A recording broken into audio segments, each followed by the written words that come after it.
proposta que vem sendo implantada desde maio de 2016, com o Temer, que você conhece agora com o Bolsonaro, que são reformas e privatizações. Como saída, essa é a essência do que está no documento, uma ponte para o futuro, ou seja, eles amaldiçoam o consumo. Marcelo colocou que não são nem 4, são já 6 anos que a coisa vem se arrastando sem solução com essa proposta. Então, que propostas seriam as que viriam a substituir isso, que poderiam levar o país a crescer, já que ele está andando de lado já nesses anos, depois de ter afundado 7,5% em 2015 e 2016. Pois é, temos alternativa, claro, afinal a economia depende da nossa vontade, né? Nossa sociedade. Não é um desígnio de Deus que o buraco em que nos metemos é uma escolha da sociedade. Enfim, temos alternativa. Acho que a alternativa passa necessariamente por estimular a demanda. Não adianta você cortar custos do empresário sem que ele tenha a perspectiva de faturar. Ele não vai investir só porque faz bem para o país. Ele investe se tiver expectativa de resultado, de venda. Senão ele vai tomar prejuízo, vai queimar o seu capital. É fundamental adotar estratégias para rever a demanda. O Estado brasileiro poderia ser, pode ser, deve ser um ator importante nesse jogo de estímulo da demanda. O investimento público cumpre um papel importante. Mas, além disso, é preciso pensar no consumo. É uma outra força da demanda com muita potência, porque representa grande parte do nosso PIB. 65% do nosso PIB é produzido, resulta das atividades de consumo, da atividade de gasto do consumidor, das famílias. Então, é preciso olhar para esse segmento. E aí, o que pode se fazer para melhorar o consumo das famílias, etc.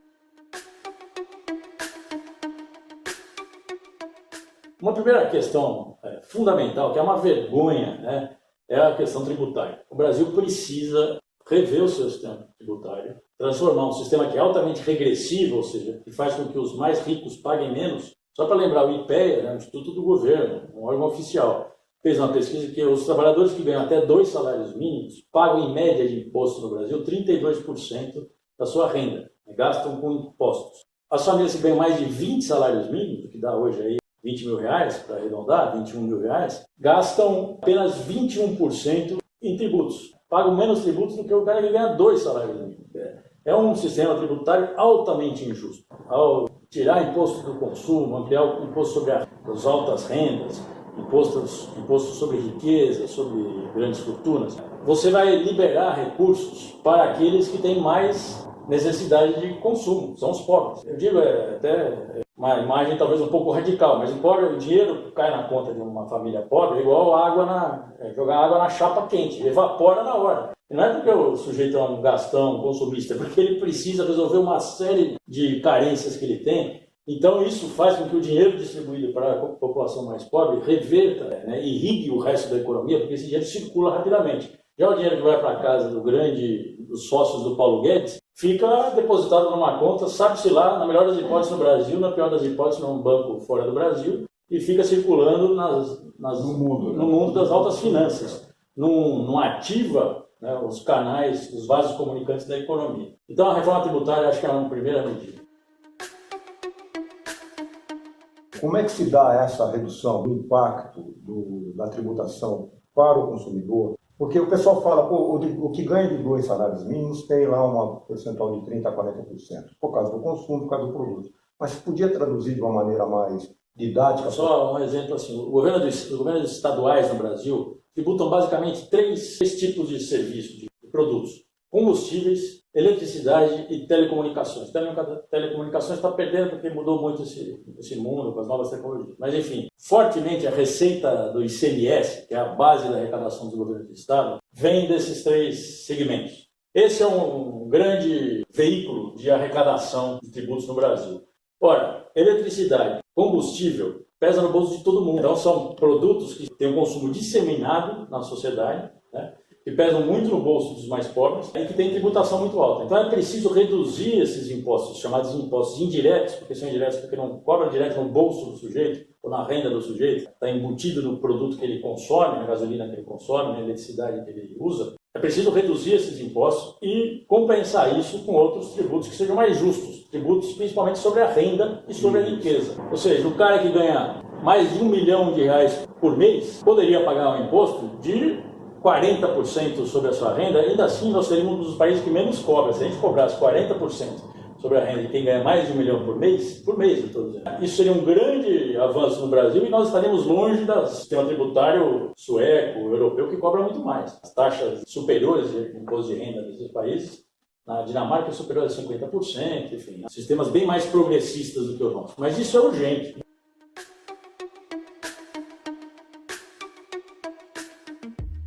Outra coisa, o Brasil não tributa dividendos, né? Dividendos é quando a empresa tem lucro, a cada ano ela transfere para os proprietários da empresa, para os acionistas dessa empresa, parte desses lucros. O Brasil e a Eslovênia são os dois únicos países, né, no G20, nas 20 maiores economias do mundo, que não tributam dividendos. Então a empresa transfere para os seus acionistas, eles são capitalistas, são certamente quem é acionista de empresa não é a peãozada, são os grandes capitalistas, os grandes detentores de capital nesse país. Essas pessoas recebem o dinheiro na conta deles e pagam menos imposto do que a funcionária que está limpando o chão da sala, né? Joesley, ele fez menção a isso, deu uma entrevista. Ele teve um lucro, ele pessoalmente, né, de dividendos que ele recebeu do JBS, de R$100 milhões, acho que foi em 2007, e pagou menos imposto do que a empregada que trabalhava na casa dele, porque é isento de lucro, é isento de tributação aos dividendos. Ele pagou, claro, quando ele vai consumir ele também paga, mas ele proporcionalmente ele consome muito menos do que a empregada que consome 100% da renda. Ele não consumiu 100% de 100 milhões. Né? Então, basicamente, para traduzir, é reduzir a tributação à parte de consumo, de bens de consumo, porque isso diminui o impacto dos mais pobres, e tributar a renda. Tributar a renda.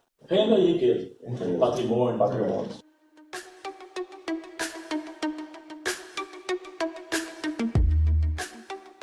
O Brasil é o único país no mundo em que o ICMS, que é o imposto principal sobre o consumo, é o principal fonte de arrecadação do setor público. O mundo todo, em geral, é imposto de renda. E o ICMS representa 80% da arrecadação dos estados. Porque quando você vai comprar uma mercadoria ou receber um serviço, pagar um serviço, no mundo, só para ter uma comparação, em geral isso gira em torno de 20%.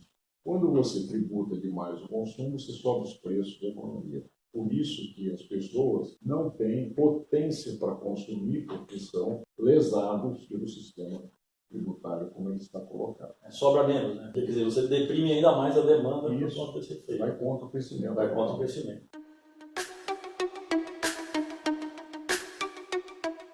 Uma outra vertente que deveria ser levada a sério é a questão também dos juros, né, e do sistema de crédito. O Brasil manteve aí, desde os anos 90, desde o Plano Real, para uma despesa do Estado brasileiro tem um gasto com juros, com serviços, chamado serviços da dívida, que é a taxa de juros sobre a dívida que ele está rolando todo ano. O Estado, na venda de títulos, acaba assumindo uma dívida crescente. Essa taxa de juros consumiu, é a principal despesa do governo brasileiro nos últimos 20 anos. Né? E aí passaram o governo de todas as cores, ninguém conseguiu enfrentar isso. Ainda hoje, né, a taxa de juros caiu, até por causa da crise, da brutal crise. O governo conseguiu jogar a chamada taxa Selic para 4,5%, 4,25% agora na última reunião. Mas o fato é que essa taxa não foi repassada para o consumidor, para o investidor, para o empresário, etc.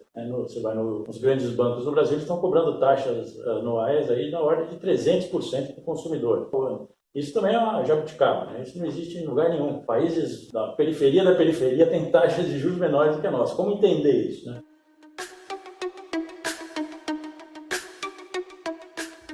Mas aí a pergunta que fica é como conseguirmos encontrar uma linguagem que faça com que eu chegue na massa, no trabalhador, porque você explicou, está claro aqui pra gente, mas a gente não vai explicar dessa forma para o trabalhador. Isso é um desafio para nós, para trabalho de base, para fazer com que o trabalhador retome e comece a enxergar a importância dos benefícios. Esse é o desafio, né, João? Queria agradecer ao Marcelo Mazzano. Pessoal, muito obrigado. Até a próxima. Obrigado.